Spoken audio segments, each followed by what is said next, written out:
Hello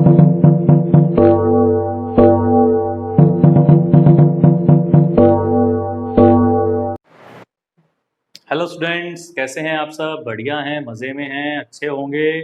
chemical kinetics समझ में आ गई होगी अच्छे से। आप सोच रहे होंगे सर ऐसे कैसे बात कर रहे हैं, बट क्या कर रहे हैं, मूड पे बात रहती है भाई। मूड बदलता रहता है तो आवाज़ बदलती रहती है, मूड बदलता रहता है तो पढ़ाने का तरीका बदलता रहता है, मूड बदलता रहता है तो दिमाग की शांति भी बदलती रहती है। सब कुछ बदलता रहता है, मूड पे डिपेंड करता है सब कुछ। तो कहीं सर आज कैसा मूड है फिर आपका? भाई मूड तो रोज की तरह ही है, पढ़ाने का ही मूड है, बट कोशिश कर रहा था कि थोड़ा मूड को और अच्छा बना लूँ, बहुत फनी सा बना लूँ, ताकि पढ़ाने में ज़्यादा मजा आए। और धीरे धीरे शायद बन भी जाएगा ऐसा मूड। तो आई होप कि लास्ट वाले वीडियोस में आपने टॉपिक को अच्छे से समझा होगा। एग्जाम्पल जो हमने किए थे उसे न्यूमेरिकल्स आपने बुक्स में ढूंढे होंगे, करे होंगे अपने आप ट्राई। और इसके अलावा तो आपने सेकंड ऑर्डर का भी कुछ ना कुछ टॉपिक समझ में आ गया होगा आपके। और अब आपको शायद थोड़ा सा कॉन्फिडेंस भी आ गया होगा कि हाँ, केमिकल काइनेटिक्स कोई इतना मुश्किल चैप्टर भी नहीं है। अगर हम फॉर्मूले वगैरह सभी याद कर लें अच्छे से समझ के तो क्वेश्चन कर सकते हैं, है ना? तो बाकी आपके जो टेस्ट में मार्क्स आएंगे स्कूल्स के अंदर, वही बताएंगे कि मेरी करी हुई मेहनत कितनी काम आ रही है और आपकी भी मनी करी हुई मेहनत कितनी काम आ रही है, अगर आप रेगुलर बेसिस पे वीडियो को देख रहे हैं तो। ओके, तो चलिए आज के टॉपिक को हम स्टार्ट करते हैं। ज़्यादा बातें नहीं करते हैं, बातें करना शायद अब आपको भी पसंद नहीं आता है कि सर काम करा देना फटाफट, इतना टाइम आप बातों में लगाते हो, इतने में तो आप काम करवा दो, है ना? लेकिन कई बार बातें करना भी ज़रूरी होता है अभी बच्चों के साथ। हमेशा ऐसे आते ही अगर मैं सिर्फ बोर्ड पे लग जाऊं कि चलो बेटा काम करते हैं, फिर बच्चा होता है या क्या आया, सर तो बात ही नहीं करते हैं कुछ हमसे। तो थोड़ी सी बातें शायद आपके साथ मुझे कर लेनी चाहिए कभी कभी, कभी कभार बीच बीच में, ताकि आपको भी लगे कि अरे हाँ, सर को भी हमारी थोड़ी सी फिक्र रहती है, पूछ लेते हैं हमें भी, वरना कोई पूछता ही नहीं है हमें तो, है ना? तो कोई बात नहीं, अभी हम आप जिंदा हैं आपको पूछने के लिए, आप हमें पूछिए, हम आपको पूछेंगे। और इस पूछम पूछा में सब कुछ निकल जाएगा धीरे धीरे, ठीक है? तो स्कूल में जाके शायद आपको अच्छा लगा होगा, कुछ बच्चे स्कूल में गए होंगे शायद। आ, मुझे बताइए कमेंट्स में कि स्कूल में कैसा लगा। कुछ बच्चों के एग्जाम चल रहे होंगे, तो एग्जाम्स में बताइएगा कि कैसा आपने किया। अगर मेरे से पढ़ा है तो मेरे टॉपिक, मेरी वीडियो देख के अगर आपने टेस्ट की प्रिपरेशन की या एग्जाम की प्रिपरेशन की, जो चैप्टर आपके भी आए होंगे, शायद यही 3-4 चैप्टर आपके आए होंगे, तो मुझे बताइएगा कि सर आपकी वीडियो देखने के बाद हमारे पेपर अच्छा हुआ, और उम्मीद करते हैं कि हमारे मार्क्स अच्छे आएंगे और आप ऐसे हमें पढ़ाते रहिए। तो मेरे अंदर भी थोड़ी सी एनर्जी आएगी, बूस्टअप होगा मैं भी थोड़ा सा कि वाह, बच्चे तो सही में पढ़ने लग गए भाई मुझसे, और मेरा पढ़ाने का कुछ फ़ायदा हो रहा है।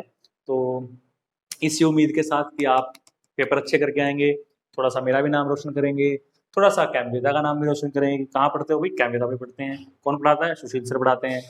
तो उसके बाद शायद थोड़ी सी बात बन जाएगी, है ना? बन जाएगी ना? तो चलिए, बातें भी हो गया थोड़ी सी, मूड साहब का थोड़ा सा फ्रेश हो गया होगा सुन के बातें मेरी, कि नहीं हुआ? चलिए हो जाएगा धीरे धीरे।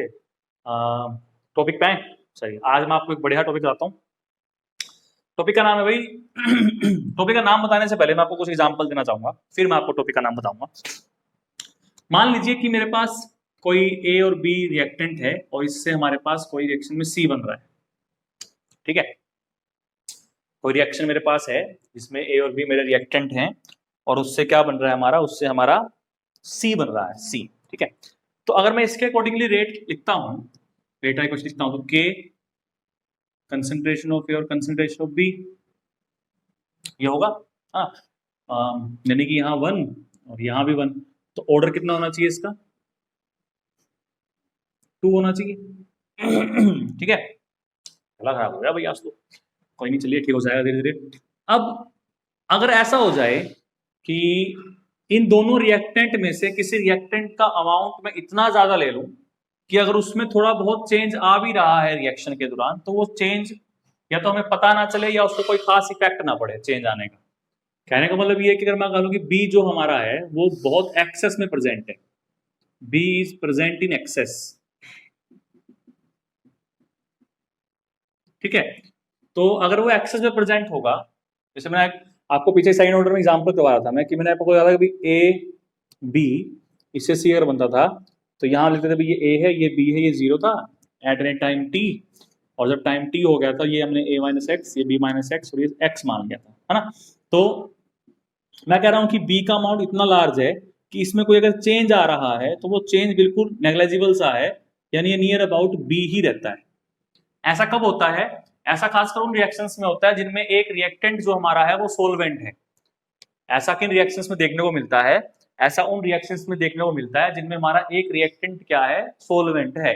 अगर वो एक रिएक्टेंट सोलवेंट की तरह बिहेव कर रहा है तो सोलवेंट हम इतना ज्यादा लेते हैं कि उसके अमाउंट में कोई खास फर्क नहीं आता है, और क्योंकि उसके अमाउंट में कोई खास फर्क नहीं आता है तो उसकी कॉन्सेंट्रेशन नियर अबाउट सेम ही रहती है ड्यूरिंग द रिएक्शन। तो अगर मैं यहां से ये बात करता हूं तो आर हमारा क्या बनता था, ए माइनस एक्स और बी माइनस एक्स, लेकिन बी माइनस एक्स तो मैं नियर अबाउट बी मान रहा हूं, तो आर क्या हो गया हमारा, के ए माइनस एक्स और बी। अब ये तो कांस्टेंट है क्योंकि इनिशियल कंसंट्रेशन वो तो चेंज होगी नहीं, जितनी ली थी हमने वो तो उतनी रहेगी। तो आर क्या आ गया हमारे पास, के डैश और ए माइनस एक्स। तो अब यहां से आप एक चीज देखें तो दिख तो ये रहा था भाई रेट ऑफ रिएक्शन दोनों की कंसंट्रेशन पे डिपेंड कर रहा है, लेकिन एक्चुअल में जो रेट आपका है वो आपका सिर्फ एक की कंसंट्रेशन पे ही डिपेंड कर रहा है, दूसरी कंसंट्रेशन पर डिपेंड नहीं कर रहा है ना। दिखने में ऐसा लग रहा है कि दोनों की कंसंट्रेशन पे डिपेंड करेगा, बट एक्चुअल में जो रेट आपका है वो सिर्फ ए या बी की कंसंट्रेशन पर ही डिपेंड करेगा। ऐसी रिएक्शंस जिनमें दिखने पे तो ऑर्डर आपको सेकंड लगे या थर्ड लगे, लेकिन हो एक्चुअल में वो कैसी, फर्स्ट ऑर्डर की। दोबारा समझ लीजिए, कुछ रिएक्शंस ऐसी होती हैं जिनको देखने पर लगता है कि उनका ऑर्डर सेकंड या थर्ड हो सकता है, हायर ऑर्डर हो सकता है मतलब, लेकिन एक्चुअल में वो होती फर्स्ट ऑर्डर की हैं। फर्स्ट ऑर्डर का मतलब है कि उनमें जो रेट ऑफ रिएक्शन है वो किसी एक ही रिएक्टेंट की कंसंट्रेशन पर डिपेंड करेगा। तो ऐसी रिएक्शंस को हम बोलते हैं सूडो फर्स्ट ऑर्डर रिएक्शन। ठीक है, सूडो फर्स्ट ऑर्डर रिएक्शन, या इसी का दूसरा नाम आपको देखने को मिल सकता है क्या, सूडो यूनिमोलिक्यूलर रिएक्शन। ठीक है, समझ में आ गया? ठीक है तो ठीक है तो ठीक है तो ठीक है तो आगे करते हैं। तो इतना समझ में आ गया होगा, शायद आपको मजा आ रहा होगा अब तक पढ़ने में, कंसेप्ट समझ में आ गया होगा कि क्या कहना चाह रहा हूं। ऐसा तभी होगा तब एक रिएक्टेंट क्या होगा हमारा, एक्सेस में होगा, तभी रिएक्शन जो है वो आपकी इस कैटेगरी में आ सकती है, जहां पर दो रिएक्टेंट हो, तीन रिएक्टेंट हो, लेकिन डिपेंड करती हो सिर्फ एक ही रिएक्टेंट के ऊपर, बाकी ऊपर नहीं करती हो। ना करने का रीजन क्या है, क्योंकि शायद वो बहुत एक्सेस में होगा, और एक्सेस में होने का मतलब ये है कि उसमें जो रिएक्टेंट हमारा है वो काम कर सकता है सॉल्वेंट की तरह। ठीक है, तो चलिए इसका आपको मैं एग्जाम्पल करवाता हूँ एक दो, और क्या उससे डेरिवेशन आ सकता है, क्या यूज कर सकते हैं फॉर्मूला हम, वो इसमें करते हैं। ठीक है, तो इसको साफ करते हैं और फिर आपको आगे टॉपिक करवाते हैं। हाँ जी भाई, तो सबसे पहला एग्जांपल आपका है भाई, बहुत ध्यान से, और इंपॉर्टेंट एग्जांपल है भाई, अच्छे समझिएगा, नीट में भी आता है उसका क्वेश्चन, और जेई में आता है, और बोर्ड में तो आता ही आता है। ठीक है, तो सबसे पहला एग्जांपल आपका है हाइड्रोलिसिस ऑफ एस्टर। ठीक है, दो मीडियम में होती है भाई, एसिडिक मीडियम में भी हो सकती है और बेसिक मीडियम में भी हो सकती है। अगर हम एसिडिक मीडियम में बात कर रहे हैं तो ये फर्स्ट ऑर्डर की होती है भाई, और बेसिक मीडियम में बात करते हैं सेकंड ऑर्डर की होती है। ठीक है, हमें लेकिन पढ़नी है एसिडिक मीडियम में, क्योंकि फर्स्ट ऑर्डर पढ़नी है ना हमें, तो दिखती सेकंड ऑर्डर की होगी लेकिन होगी फर्स्ट ऑर्डर की, इसलिए हम सिर्फ किस में पढ़ेंगे, एसिडिक मीडियम में पढ़ेंगे, बेसिक मीडियम में नहीं पढ़ेंगे। ठीक है, चलिए जी। अब एस्टर क्या होता है, कोई भी एस्टर हो सकता है, मैं जो एस्टर ले रहा हूं, मैं ले रहा हूं CH3 CH2 COO CH2 और CH3, ये मैं एस्टर ले रहा हूं, और इसमें क्या करते हैं, इसकी हाइड्रोलिसिस करनी है, मतलब हमें पानी ऐड करना है, ये रहा वाटर, और ये लेते हैं हम किसी एसिड की मीडियम में। अब जो हमारा ये एसिड है भाई, ये एसिड हमारा काम करता है किसकी तरह, कैटालिस्ट की तरह। ठीक है, ये एसिड किसकी तरह काम करता है हमारा, कैटालिस्ट की तरह काम करता है। जब भी एस्टर की हाइड्रोलिसिस होती है तो दो चीजें बनती हैं, एक तो बनता है कार्बोक्सिलिक एसिड, और एक बनता है इथेनॉल। अगर हम यहां पर ये ले रहे हैं तो इथेनॉल बनेगा, CH3 CH2 COH। एक मिनट भाई, यहां आप CH3 ले लीजिए बस। ठीक है, CH3 COOH और CH3 CH2OH, दो बनेंगे आपके। ठीक है, अच्छा जी। तो अब देखिए, थोड़ा सा प्रोसीजर को समझिए, हमें ये पता करना है कि रेट ऑफ रिएक्शन कितना है। प्रोडक्ट क्या बन रहा है हमारा, प्रोडक्ट हमारा बन रहा है ये एसिड, ये भी एसिडिक होता है बट बहुत वीक होता है, तो ये बहुत स्ट्रॉन्ग एसिड है। हम क्या करते हैं, हम पिपेट के अंदर, सॉरी ब्यूरेट के अंदर, यहाँ पे हम NaOH भर लेते हैं। लैब में आपने ब्यूरेट देखी होगी, स्कूल में आपको दिखाई होगी ब्यूरेट। इस ब्यूरेट के अंदर क्या करते हैं, इस ब्यूरेट के अंदर हम क्या भर लेते हैं, NaOH भर लेते हैं, ठीक है। और नीचे लेते हैं कॉनिकल फ्लास्क, ठीक है। इस कॉनिकल फ्लास्क में हमारा क्या होता है, ये मिक्सचर होता है सारा का सारा। स्टार्टिंग में अगर हम मान के चलें तो स्टार्टिंग में क्या, देखो स्टार्टिंग में ये तो बने ही नहीं होंगे, सिर्फ ये पड़ा होगा, पानी होगा और H पॉजिटिव होगा, है ना। तो इसमें पानी का अमाउंट क्या है, देखिए वैसे तो रेट ऑफ रिएक्शन किस पे डिपेंड करना चाहिए, के कंसंट्रेशन ऑफ एस्टर और कंसंट्रेशन ऑफ वाटर, लेकिन क्योंकि वाटर एज सॉल्वेंट काम कर रहा है, एक्सेस में है, तो इसलिए यहां पर ये हम कर लेते हैं नेग्लेक्ट। हमारे पास क्या बचता है, सिर्फ एस्टर बचता है। इसलिए दिखने में ये रिएक्शन कैसी होती है, सेकंड ऑर्डर की, लेकिन एक्चुअल में होती कैसी है, सिर्फ ये फर्स्ट ऑर्डर की। तो इसलिए ये एग्जांपल बनता है आपका किसका, सूडो फर्स्ट ऑर्डर रिएक्शन का। इतना समझ में आ गया। अच्छा, अब इसमें पानी है, एस्टर है, स्टार्टिंग में रिएक्शन हुई और कैटलिस्ट डाला हुआ हमने, तीनों चीज मिक्स की हुई है, रिएक्शन की, NaOH हमने डाला ऊपर से, तो NaOH क्या करेगा, NaOH इनमें से जो एसिड होगा उनसे रिएक्शन करेगा। इनमें एसिड कौन सा है, H पॉजिटिव। तो बिल्कुल जब टाइम t 0 होगा उस टाइम पर जो वॉल्यूम NaOH की यूज होगी, तो यहां पर ये यूज हुई है, वो सिर्फ किसके प्रोपोर्शनल होगी, कैटलिस्ट के, क्योंकि और तो कुछ बना ही नहीं, है ना। फिर रिएक्शन हो गई start at any time T. अब उसमें ये भी पड़ा है कैटलिस्ट, कैटलिस्ट तो एज इट इज रहेगा, कैटलिस्ट की डेफिनेशन में पता है कि इसके खुद के अमाउंट में कोई फर्क नहीं आता, फॉर्मूले में कोई फर्क नहीं आता, तो ये तो इतना ही पड़ा रहेगा जितना पहले था, है ना। अब साथ में क्या बन गया, थोड़ा सा ये वाला एसिड भी बन गया है। तो अब जो हमारे पास वॉल्यूम NaOH की यूज होगी वो किस किस के लिए यूज होगी, एक तो कैटलिस्ट के लिए यूज होगी, उसको भी न्यूट्रल करना है, साथ में जो ये एसिटिक एसिड बना है इसको भी न्यूट्रल करना है, हाँ दोनों को न्यूट्रल करना है। लेकिन मुझे सिर्फ वॉल्यूम किसके लिए चाहिए है, इसके लिए चाहिए। अभी इसके लिए कितनी वॉल्यूम होगी, क्योंकि जितना ये बनेगा, जितना ज्यादा ये बनेगा उतनी ज्यादा यूज होगी, और वही हमें ये बताएगी भाई कितना रेट चल रहा है हमारा। तो प्रपोज कैसे निकालेंगे हम, उसके लिए हम क्या करेंगे, इसमें से इसकी वॉल्यूम को माइनस कर देंगे। अगर मैं इसकी वॉल्यूम को मान लेता हूं, टी टाइम 0 था, तो इसको मैं V0 मान लेता हूं, इसको मैं VT मान लेता हूं।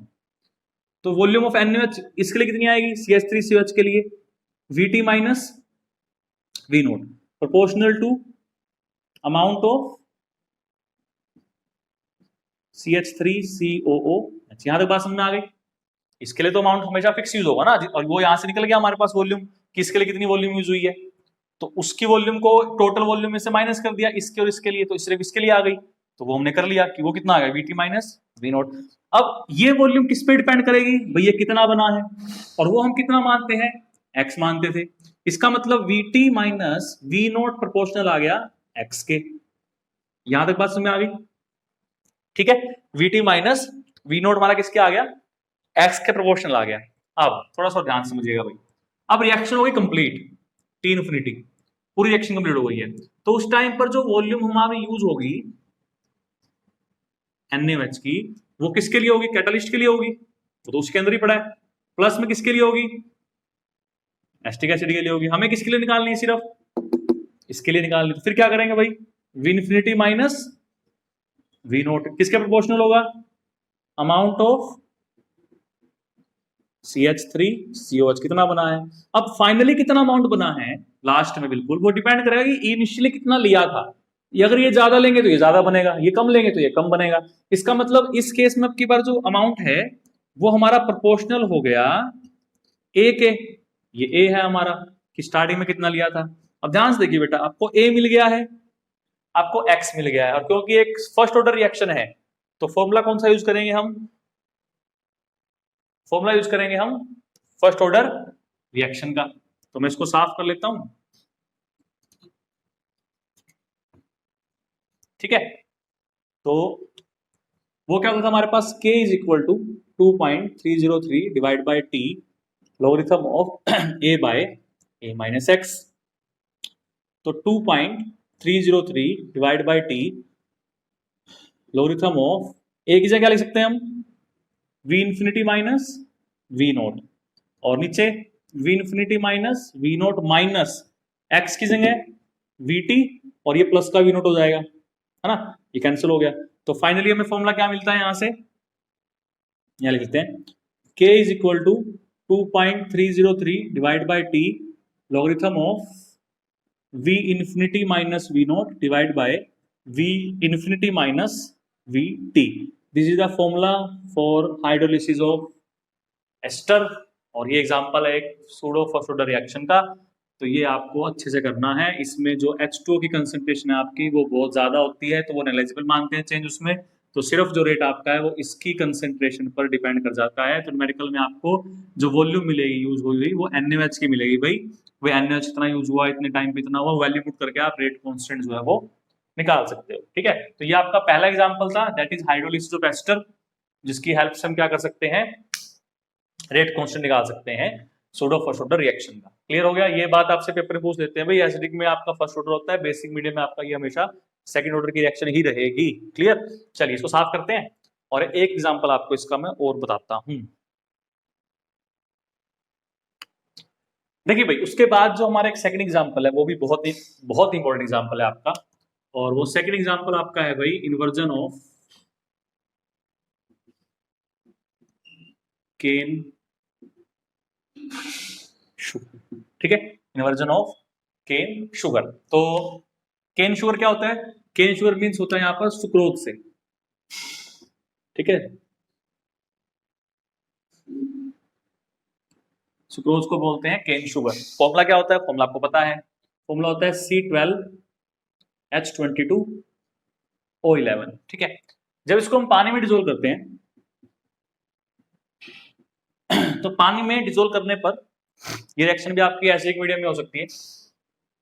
ये आपको दो चीजें देता है, C6H12O6, C6H12O6, लेकिन इसमें से एक ग्लूकोज होता है और एक आपका फ्रक्टोज होता है। ठीक है, इन कंपाउंड्स की एक खास बात ये होती है भाई कि ये लाइट की डायरेक्शन को चेंज कर सकते हैं। जब इसमें से हम लाइट को पास करते हैं, प्लेन पोलराइज्ड लाइट को पास करते हैं, तो लाइट की डायरेक्शन को चेंज कर दे। जैसे मान लीजिए ये आपका सॉल्यूशन है, मान लीजिए ये आपका सॉल्यूशन भरा हुआ है, इसके अंदर यहां से लाइट आ रही है, इसे सीधी आ रही है बिल्कुल, ये एक डायरेक्शन की लाइट है। ठीक है, तो जब आप इसको सामने से देखते हो तो ये आपको शायद ऐसे दिखती हो, ठीक है, मुड़ गई है, या फिर ऐसे दिखती हो। तो अगर कोई कंपाउंड लाइट को आपके रिस्पेक्ट में राइट में मोड़ रहा है तो उसको बोलते हैं डेक्स्ट्रोरोटेटरी, और अगर लेफ्ट में मोड़ रहा है तो क्या बोलते हैं? लीवोरोटेटरी। ठीक है, तो जो आपका सुक्रोज होता है ये आपका डेक्स्ट्रोरोटेटरी होता है।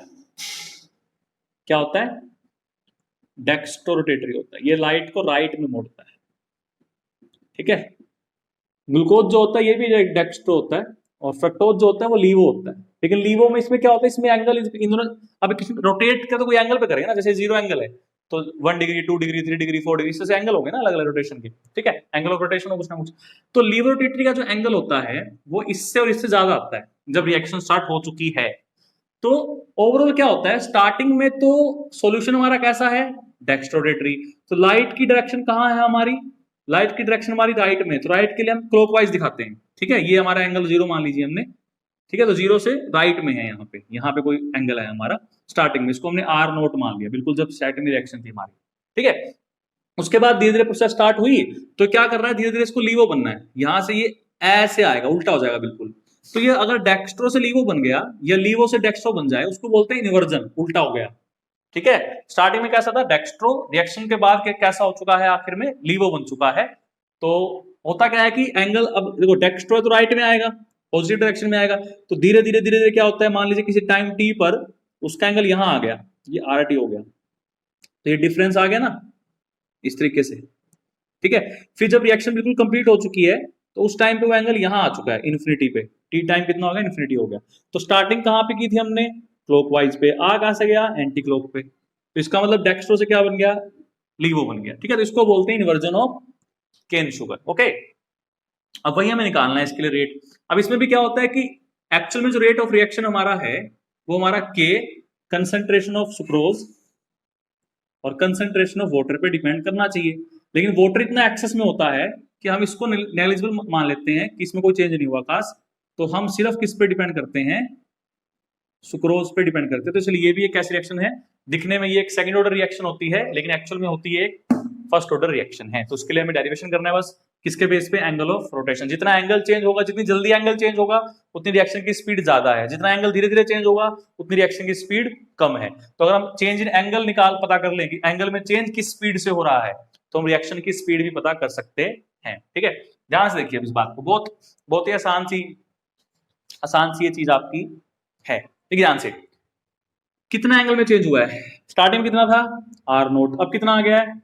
R T. किस पे डिपेंड करेगा ये कितना टूट चुका है? यानी एक्स पे डिपेंड करेगा, जितना टूटेगा उतना बनेंगे, तो एक्स पे डिपेंड करेगा। ठीक है, इसी तरह से जब रिएक्शन कंप्लीट हो चुकी है, कब था? At any time T, at time T. अब अगर रिएक्शन कंप्लीट हो चुकी है तो यहां से यहां तक आ चुके हैं हम, यानी R naught minus R infinity. अब इनिशियल कितना था उसी बात पे, अगर ज्यादा लेता तो ज्यादा रोटेट करता, कम लेता तो कम करता, मतलब प्रोपोर्शनल किसके आ रहा है? ए के, है ना? ये आएगा, किसके आएगा? ए के। तो बस हो गया क्वेश्चन हमारा। तो के कितना बनता है? 2.303 लोगरिथम ऑफ ए बाय में ए माइनस एक्स होता था, तो कर दिए वैल्यू पुट।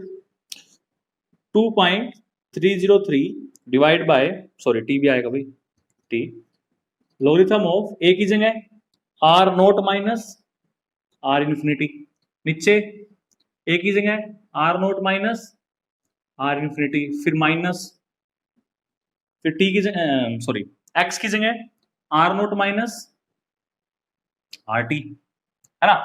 तो कर दीजिए solve. 2.303 divide by T logarithm of R naught minus R infinity divide by, ये कैंसिल हो जाएगा यहाँ से, ये प्लस का हो जाएगा आर टी और ये आर इन्फिनिटी। तो ये आपका फॉर्मूला आ गया भाई in the case of angle of rotation निकालने के लिए। अगर आप पिछले वाले से इसको कंपेयर करो तो यहाँ पर v इन्फिनिटी था माइनस वी नोट था, यहाँ v infinity minus V T था, तो इसका बिल्कुल उल्टा हो गया है। अब R naught minus R infinity हो गया और R T minus R infinity हो गया। तो ये एक बीच में से टॉपिक हो गया आपका, that is pseudo first order reaction. और यहाँ तक के टॉपिक में आपका आधा चैप्टर हो चुका है, नियर अबाउट आधे से बल्कि ज्यादा ही होगा कुछ ना कुछ। अब जो बाकी हम करेंगे वो नेक्स्ट वीडियो में करेंगे। आज के लिए शायद मेरे ख्याल से इतना काफी है, और इसमें शायद आपको कोई दिक्कत नहीं आनी चाहिए दोनों एग्जांपल्स में। इसका न्यूमेरिकल भी पेपर में आ जाते हैं कई बार आपसे, बट बहुत कम आते हैं, इतने खास आते नहीं है। फिर भी ट्राई कीजिएगा, अगर क्वेश्चन मिलते हैं तो आपको मैं भी कुछ ना कुछ क्वेश्चन दूंगा आपको भी ना कभी नेक्स्ट वीडियो में दे देता हूँ। तो आज के लिए इतना काफी है, मिलते हैं नेक्स्ट वीडियो में। तब तक के लिए बने रहिए मेरे साथ और पढ़ते रहिए chemical kinetics. All the best.